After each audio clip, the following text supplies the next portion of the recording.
I'm Vince Eric Baito. I'm from San Beda University and I play attacking midfield. Siguro yung proper rest, proper hydration, tsaka food intake po. Isa lang naman po, yun po yung CSP. Mahilig po ako manood ng TV series sa Netflix or sa HBO.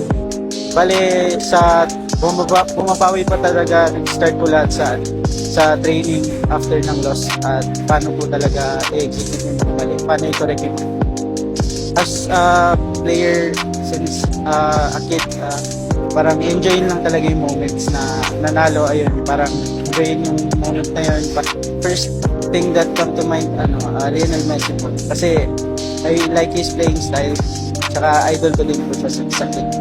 Unang-una, my brother, tapos yung coach ko sa elementary is Sir Dominador Sipato.